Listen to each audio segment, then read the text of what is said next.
You're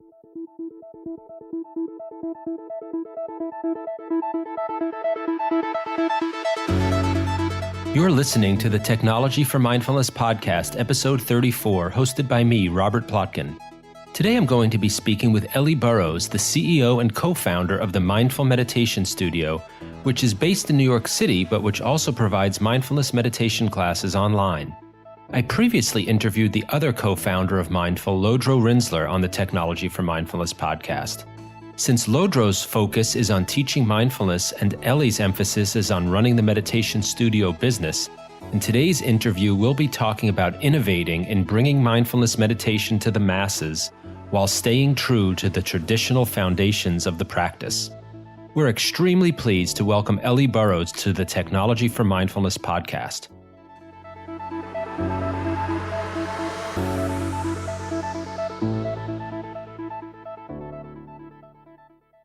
In today's interview with Ellie Burrows, you'll hear about how she, through the Mindful Meditation Studio, is bringing mindful meditation practice and education to people today in their lives as they're actually leading them, such as by making meditation sessions available flexibly all throughout the day, every day, both in person and online, and by providing meditation instruction from a very wide variety of teachers from all kinds of different meditation traditions, by letting people schedule sessions online and really reaching out to people, making it easy for them to meditate in the middle of their busy lives, which made me think about an aspect of modern life that is pretty pervasive that I'll talk about briefly, which is shopping.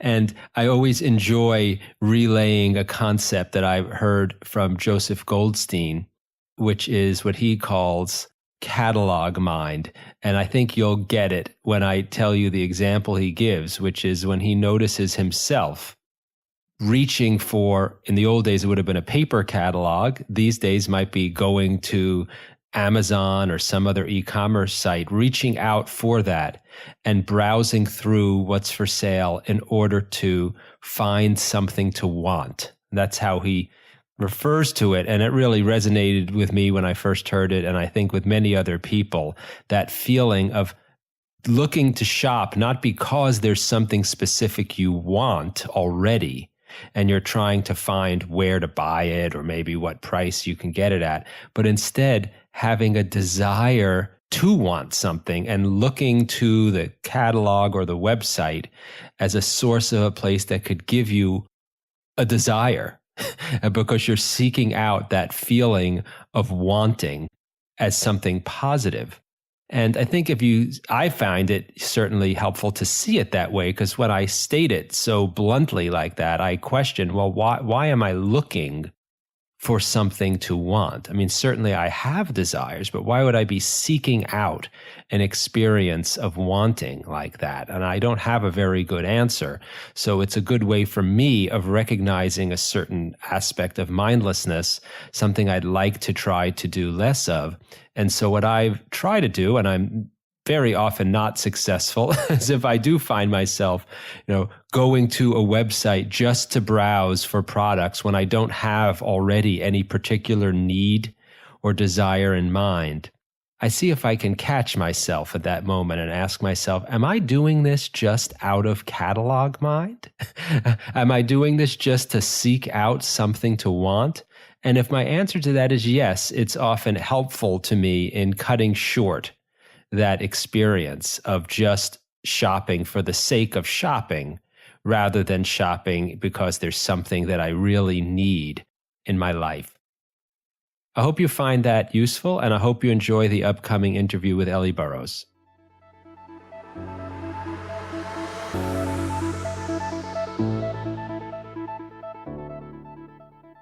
Hi, Ellie, and welcome to the Technology for Mindfulness podcast.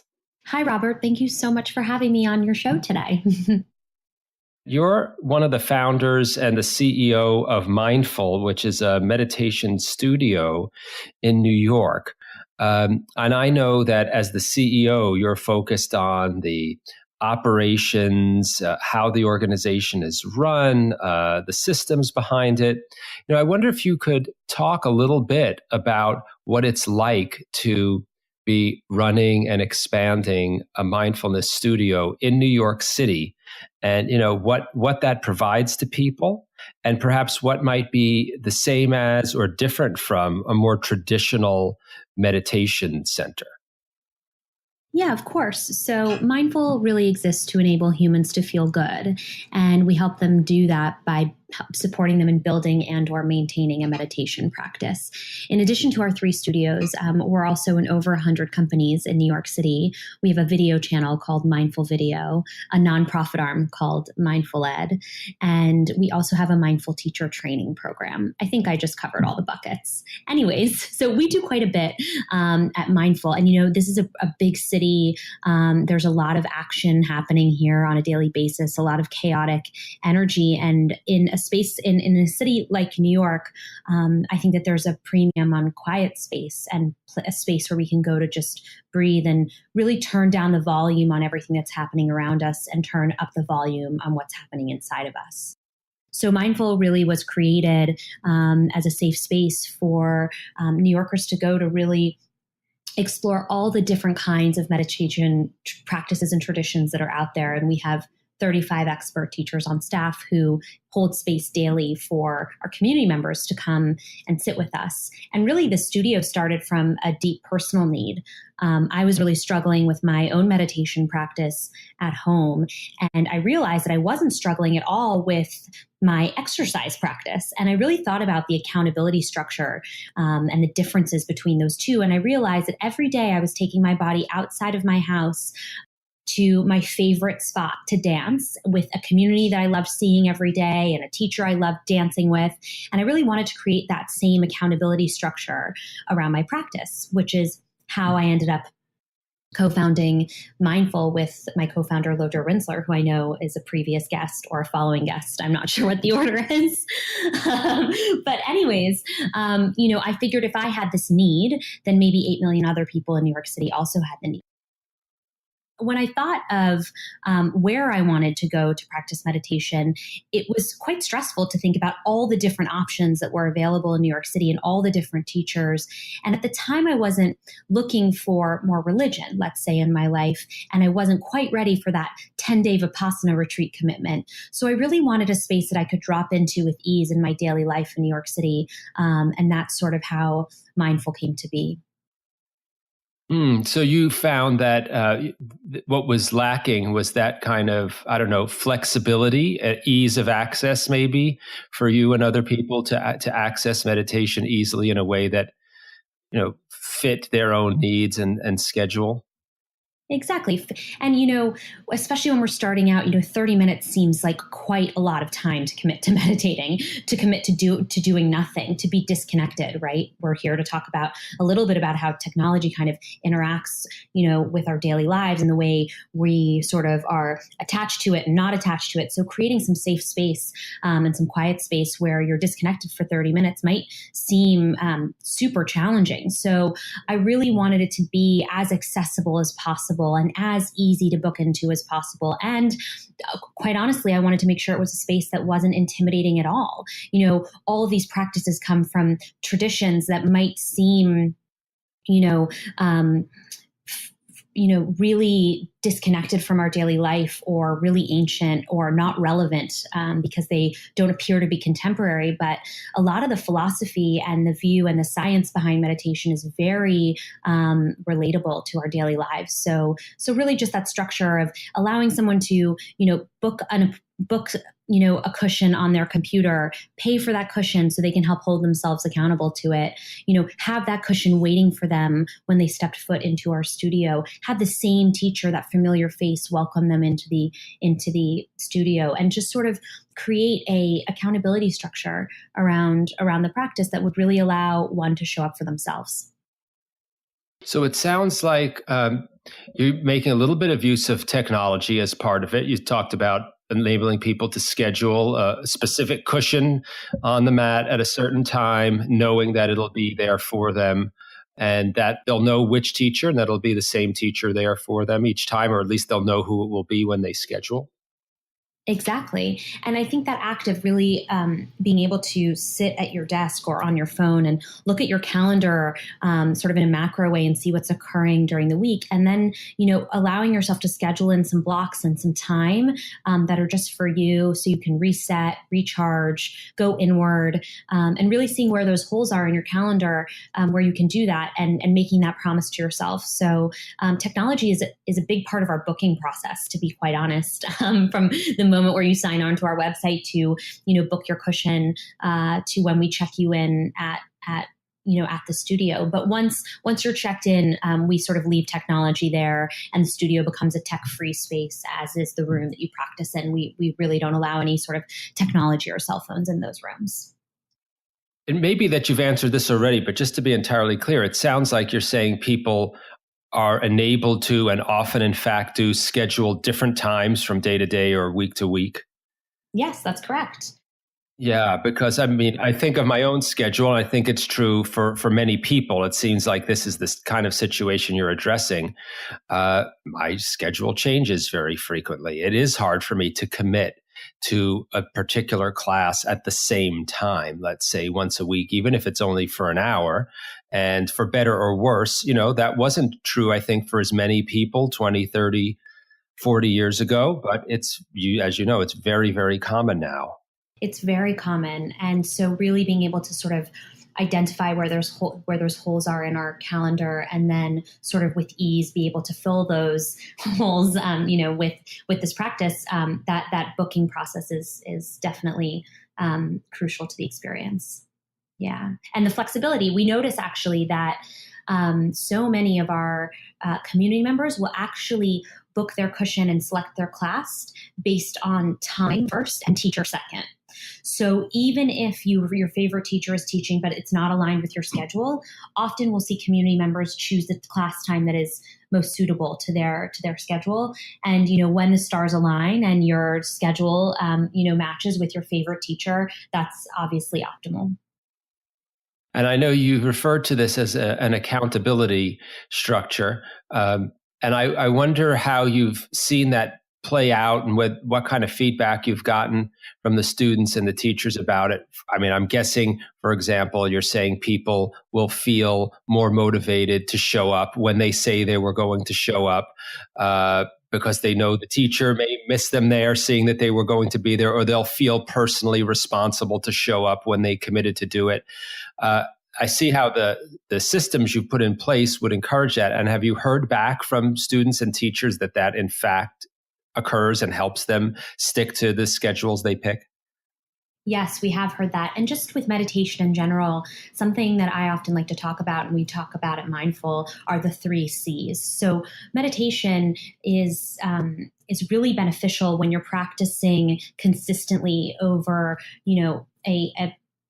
basically, I guess most studies show that 10 minutes a day for about 10 to 12 weeks is really where you start to see the benefits build. So those 3 C's that we talk about at Mindful are first, commitment. So making that commitment to a meditation practice in your life and making that time commitment on your calendar. And then second, consistency. So showing up, consistently, whether that's every day, whether that's 3 times a week, whether that's once a week for your practice. And then cumulative, the benefits that you are cumulative over time, so they build. And I've often found in my own practice that the best way to, continue to pursue this is to be inspired by my own witnessing of those benefits, showing up in my own life and building over time. So I know that for me, that's always been what's drawn me back to the cushion, is that I experienced the benefits firsthand in real time and would like to continue experiencing those benefits like stress resilience, increased creativity, deep relaxation, clarity, focus, things like that. It's very interesting. I found the same thing in my own practice, that certainly consistency maybe leads to the cumulative effect, and that even if I am not able to stick with, let's say, the same time of day every day, I've certainly found it's perhaps more important that I'm doing it regularly in terms of, like you said, 3 times a week, 4 times a week, even if I'm varying the time of day. And Have you heard that back from people? Because certainly traditionally, I think it's more common, was more common for people to do it at the same time every day, let's say upon waking or something like that. Sure. And I completely agree with you, Robert. So, what I say is, having a meditation practice is a lot like being in an interpersonal, really serious, committed relationship. So our feelings towards our practice can ebb and flow over the course of, our lives. So, in the beginning, I think it's really helpful to be like, okay, 10 minutes every morning before work, or 10 minutes when I get home from work, or 10 minutes at lunchtime, when we're really trying to root a practice and start. But once we feel pretty grounded in it, and we feel really connected to it, and we know we return to it regularly, we might allow a little more flexibility around when we're doing it throughout our day. So I prefer to meditate first thing in the morning when I get up, and then do my second meditation sometime between 4 and 6 o'clock. Now, if I have a window earlier than that, great. I'll do my meditation at 2. And if sometimes something runs late at work, that's okay. I'll do it at 7 o'clock. And really, I think part of what the muscle we learn to flex when we're practicing is objectivity and non-judgment. So I think the most, it would be quite unkind and not compassionate at all if I was like, Ellie, you missed your meditation between 4 and 6. You're the worst meditator on the planet. There's no such thing. So I just know that I'm in relationship, and it has its own rhythm to it. And, some days I'm really enamored with my practice and I can't wait to do it when I get up in the morning, and can't wait to do it in the afternoon. And then sometimes, I feel myself getting sucked into the abyss of my inbox, into my technology, into my laptop, and my, meditation practice feels far away from whatever it is I'm doing. So, really being able to catch myself when I'm in sort of an internet rabbit hole, not dissimilar to the way I can catch myself when my thoughts are running off in meditation. I can really learn to flex that muscle and say, hey, okay, you're buried in your inbox. It might be helpful to sit right now, make the time to sit right now. Don't keep putting off your sit. So yeah, there's no such thing as a good and bad meditator, or like a meditator that meditates on time. I think, our lives are flexible, and to have flexibility of mind is important. Yeah, that's excellent. I'm curious to know what you've heard from the teachers about this kind of schedule and system for them. I can imagine it might be a little different from them to be perhaps leading more sessions during the day or at an irregular schedule. Can you talk a little bit about what it's like from their perspective, and how it might be different from the way, let's say, those who've been teaching for a long time may have taught before in other contexts? Oh, interesting. So our model is very different. So mindful, in a way, what we used to say in the very, very beginning is we bring the teachers off the mountains and deliver them students off the street that would never otherwise climb the mountain, right? So we're creating this neutral zone where everything is very accessible. We've removed sort of any foreign jargon out of our classrooms, and having the same teacher show up at the same time on the schedule really allows for consistency for our community members to know that, hey, every Saturday morning, Ralph is teaching at Brooklyn, or every Friday afternoon, Kevin is at the Upper East Side. So whatever the schedule is, community members can rely on that consistency to also help them become consistent. And for our teachers, that means that they're seeing the same faces that are able to come at the same time to their classes. So relationships begin to build. And maybe you're not climbing up that mountain and staying there for a 10-day retreat, month-long retreat, 3-month retreat, but you're coming, 3 days a week, 4 days a week, 30 minutes a day. And that is really helping you in your daily life. And sort of it's in the context of your work and your family and all the other things that, are inclusive in having this sort of living experience here in New York. So, and we also have our video platform, Mindful Video. So 15% of our community that actually lives outside of New York City can still practice with those same teachers online. So that's been pretty special too.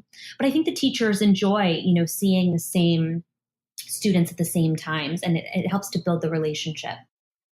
Yeah, I was going to ask about the video versus in person, because part of what struck me about the general model you have is that you are making a lot of use of technology to facilitate then in-person meditation, which is very interesting. Yes, when people talk about online education or use of technology, often what they're talking about is distance education, virtual teaching. And most of what we've been talking about until your last comment was, using technology to facilitate people getting together in person. So yes, so technology is obviously very efficient, and it makes our lives much easier in a lot of ways. And so Mindful's approach to technology is one of efficiency, which means if it helps us book and it helps us get you to class and we can share, events and happenings with you through technology, that's wonderful. But our core principle is that there's really no substitute for one human being holding space for another human being, especially when practicing. So if for some reason you don't have access to an in-person teacher, we are a fan of apps, or we are a fan of mindful video. We see no problem with, accessing this content online as a way to deliver quality teachings that are rooted in integrity to you, in an efficient manner. If you can't, drive 3,000 miles to your nearest mindful, we'll bring mindful to you. But of course, our preference would be that if you are here in New York City and you do have access, or you're in another city and you have access to a real in-person teacher, we'll always encourage you to seek that out. I think there's just a palpable difference between the two. And let me ask you about it. And I have spoken on the podcast to other teachers who are teachers and organizations who are experimenting with different forms of online versus in person. And could you start by just telling us, when you say video, are you talking about live interactive video? Is it one-on-one? Is it one teacher to a group? Are there pre-recorded? And how do you make those kinds of decisions about how to deliver the teaching online in order to stay consistent with your overall mission and values? Yeah, so Mindful Video is called video because it's not just an audio app.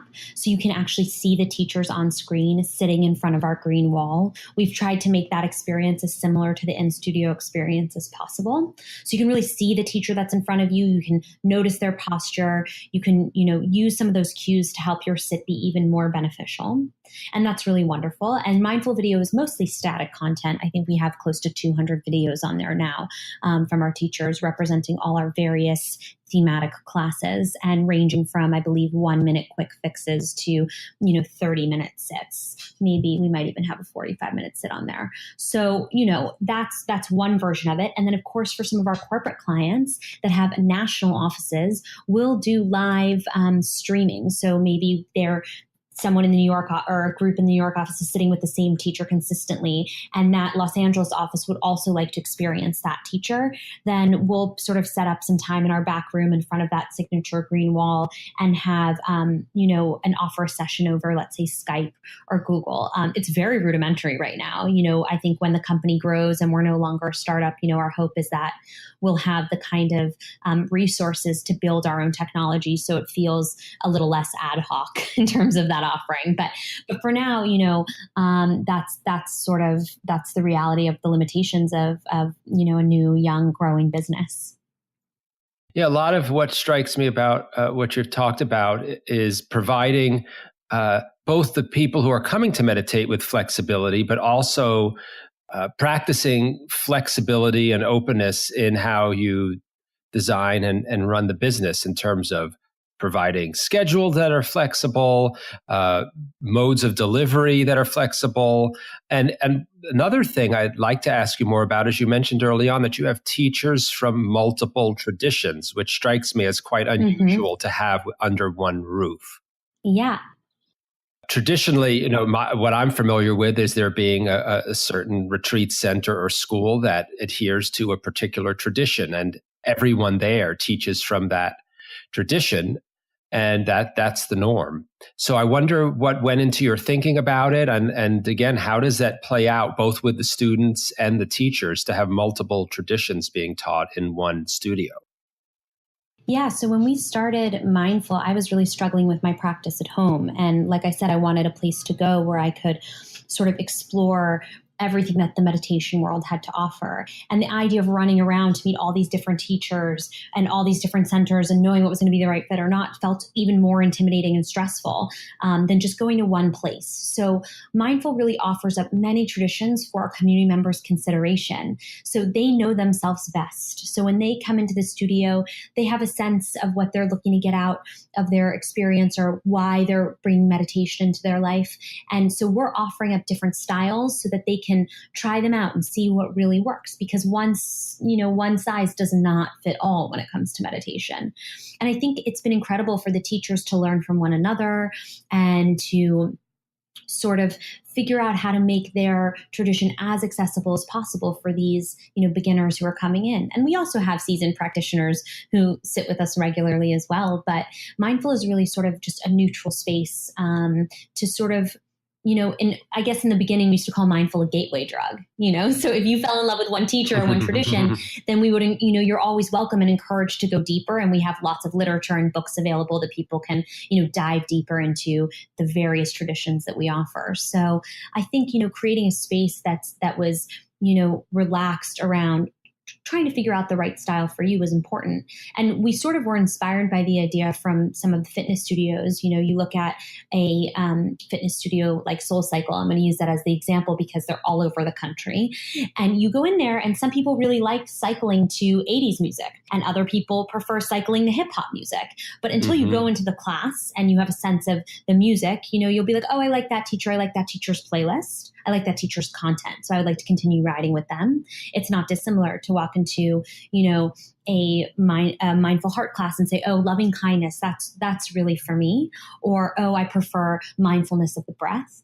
Or even I prefer Kundalini, a more dynamic, chanting practice.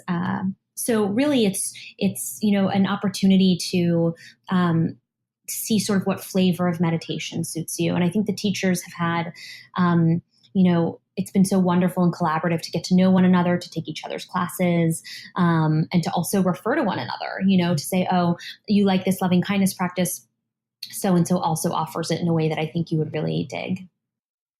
Yeah, it's really great. I mean, it strikes me as a way of doing things that has a lot of respect for and trust in the students attending to make these kinds of decisions for themselves. I think back to my martial arts background, where I've certainly seen teachers, and it's maybe an older way of doing things, who take the attitude that they know what's best for the students, and that at least until the students have been practicing for, 20 years, it's not within their ability to make a decision about what else to study or who else to study with.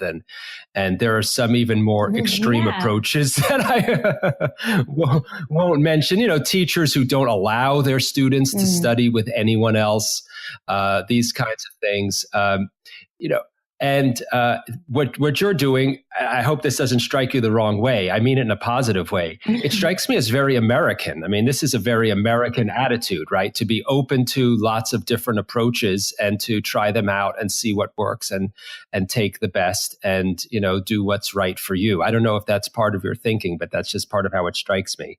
Yeah, I mean, it depends on how you define American, right? Not to make it political, but I think we aspire to be Americans, that support different ideals and different views. And I think the America that we are is actually quite different from that, to be honest. So I think if you're talking about what the kind of America, we would aspire to be, then sure. But if it's the actual America we are, then most certainly not.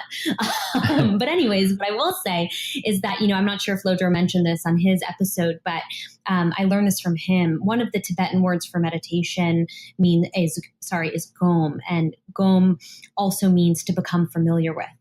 So meditation helps you become familiar with all of who you are. And, call me crazy, but, I'm not sure that someone outside of my own consciousness is the authority on me. That would be a first in my life. So if I experience that, right. So, I think, so much about the practice is, like I said, about having a flexible mind. And so, I personally, Ellie Burrows has never been someone who has said this way, this is the only way. I mean, that seems totally, counterintuitive and the opposite of what the actual world is like, right? So I think human beings, they might come and say, oh, I don't know which one's for me first, but I have a feeling that if they got quiet enough in that room and they sat and they were able to, feel their experience and connect with that teacher, that person is their own authority, and they would be able to totally see what style resonates with them. And as they go deeper and as they build a relationship with that teacher over time, I think they can continue to feel their way into it. Is this still resonating? Do I need something a little more strict? Do I need something a little more flexible? Do I need, I think people have this real ability to navigate, the world for themselves. And I think sometimes there's just so much noise around us. It's so hard, to hear that still small voice inside of us. So that's part of what I think Mindful is here to do, to help you just reconnect with yourself and really understand all of who you are, maybe even the parts, you're not so psyched about. So yeah. And on that note about the parts you're not psyched about, one concern I know, some longtime practitioners have is that someone maybe who is experimenting with different traditions might be inclined to move from one to the next when they encounter something that, as you said, that they're not so psyched about with themselves. Whereas if they were in one tradition, I don't want to say they'd be forced to keep going, but they by staying on one path, so to speak, they might be more inclined to keep going and then move past whatever difficulty they encountered. Now, I can see how someone could do that in your studio, and I would suspect a part of what it would be is having the right teacher to be there as a guide in that situation. But I wonder if you could speak to that, maybe what I'd call a concern by some more traditional minded people that people might end up dabbling, or staying on the surface too much if they have exposure to too many types of traditions at once. Yeah. And I mean, I totally appreciate the student-teacher relationship, but I'm a pretty modern woman. And I say, not having rigid attachment to someone else's spiritual practice is a practice in and of itself. So I'd really ask the teacher why they're being so rigid, about their student. And how does that rigidity, relate to that teacher's own practice? And how objective is that teacher really being? So I think there's a difference between, a teacher being incredibly compassionate, for their student and sort of the struggle they might be coming up against in their practice. But I also think there's a bit of mastery required if a teacher is really going to hold space, for other people to explore their own minds and their own feelings, knowing that, it's not a smooth sailing road. And how masterfully can you hold space, for that person without projecting your own agenda onto that individual, right? That to me is the kind of teacher I'm looking for. And so accountability is for me is so much about, can my teacher hold space? Can they, comfort me and have compassion when I'm struggling? Can they encourage me when I seem to be on a super consistent streak? I mean, generally on a super consistent streak, but I'm speaking about maybe someone who's starting out. So, and I think our relationships to our teachers change over time. I've seen so many people, come to a point with a certain teacher where maybe that student really truly has graduated from that teacher, or maybe that teacher is not resonating in the same way. And so moment after moment, I've seen certain students, turn their back on the teacher. And in some ways, I often think that could be in that moment, required for that person's own consciousness raising to go through that process. So I'm not really big into condemning, anyone's experience in any way, shape, or form.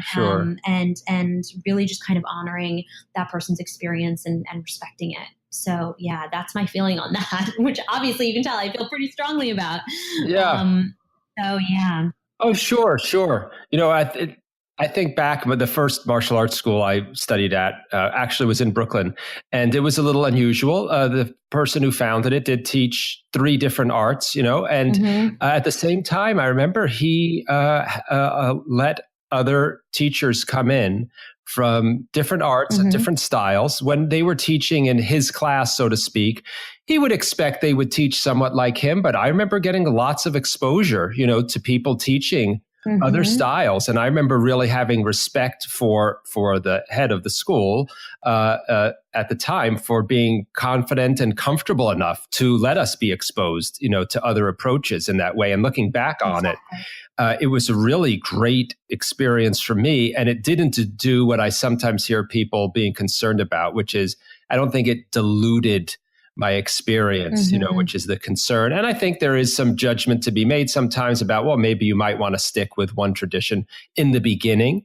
to learn. I totally agree learn with the basics of it. But in the end, it seems like an amazing opportunity you're giving people, both the teachers and the students, to be and have the exposure to different ways of teaching and different teachers. And it sounds like you're saying the teachers themselves are also getting a lot out of it in terms of cross-pollination that maybe they haven't had the opportunity to have before. Yeah. And I think that word exposure is so important, to be exposed to so many different things, right? Because if we're only exposed to the same thing over and over again, then we sort of feel like that's all that there is. And so I agree that in the beginning, when you're building a practice, it is crucial to stick to one style. If you're also trying to, stick it to the same time on your calendar. So consistent style, consistent pacing, consistent time of day. When you're building a practice, yes, I agree with all of that. And then if you're down the road and you get exposed to something else and you have this really healthy relationship to your meditation practice, like I said, I would never condemn you for exploring another tradition or, cracking open a different book. There's just so much out there and so many different perspectives on how to climb that meditation mountain that I have no problem with inclusivity. Yeah, that's amazing. It strikes me in some ways what you're doing is creating like a microcosm of people's lives in a way. They are busier, they're less predictable, they're less easy to schedule. And so people are also exposed now to a lot wider range of information than before. And you're taking all of these and in some way incorporating them into the structure of the organization. Yeah, exactly. Yeah. Yeah. What would you say to anyone, now that I know you do stuff online, not just in the New York area, to say to anyone who lives in New York or outside, who is experiencing some of the challenges that you had? Maybe they've dabbled in meditation, they've started, their practice has been inconsistent, and they want to get involved with or try out what Mindful has to offer. What would you say to them? Where can they go? How can they find out more? Yeah, so you can start by, if you live outside of New York City, you can go to video.mindfulmeditation.com to access all of our teachers, all of our thematic classes. And if, 20 minutes seems like a lot, good thing we have 1 minute and 5 minute videos just to start with. And you can sample a few of those different videos and see which teacher's style you like. And then if you really are looking for something in person in your city, it takes a little bit of research, but in most major metropolitan areas, there are now meditation studios. And if you live in a space that's not in a major city, then like I said, there's good content online, but really understanding, I would say, where does the teacher come from? What is their lineage, their teaching? Because the more skillful teachers, the teachers who have, committed their lives to these wisdom traditions and offer those practices so generously, to the world, those are going to be the teachers that really, can help make this practice consistent in your life. So I know for me,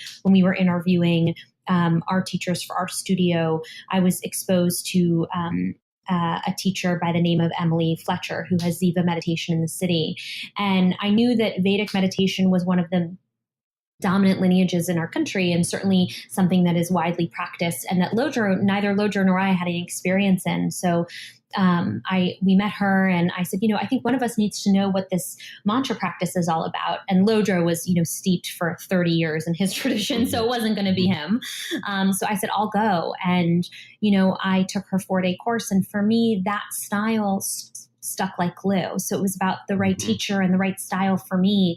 And I knew immediately as I started practicing it that for me, the way it resonated and the quality of it in my own life was so vastly different from the way I had sort of approached or felt about mindfulness. And that's not to knock mindfulness, because we offer it at the studio and it's a lovely practice. It just wasn't the right one for me. So really, being able to listen to yourself and know kind of what suits you best. And by the way, the last thing I'll say is, meditation can be very uncomfortable in the beginning when we're first starting to sit. So, that understanding that discomfort is definitely a part of that initial process. And still, even if you're steeped in your practice, there can be moments of true discomfort, and that's all part of it. And I would encourage, people just not to run away from that, because sometimes that's where we really grow. Yeah, it's a really great thing to mention to people who haven't been involved in it or involved in depth before. An encouragement, not necessarily to give up or to think you're doing something wrong if you're feeling uncomfortable. It's a normal part of the process. Exactly. It's totally normal.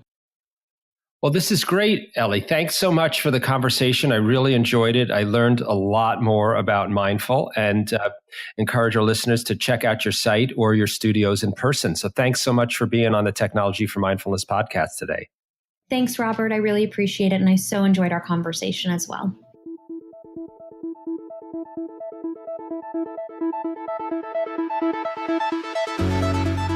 Thanks for joining us for this Technology for Mindfulness podcast with me, Robert Plotkin, and today's guest, Ellie Burrows, the co-founder of the Mindful Meditation Studio in New York City. You can find out more about Ellie and the Mindful Meditation Studio at MNDFLmeditation.com. That's MNDFLmeditation.com. If you liked today's episode, please leave us a review on iTunes and share the episode with your friends. Those and all other links are in the show notes, and check out our blog at technologyformindfulness.com for information and tips about science, technology, and mindfulness.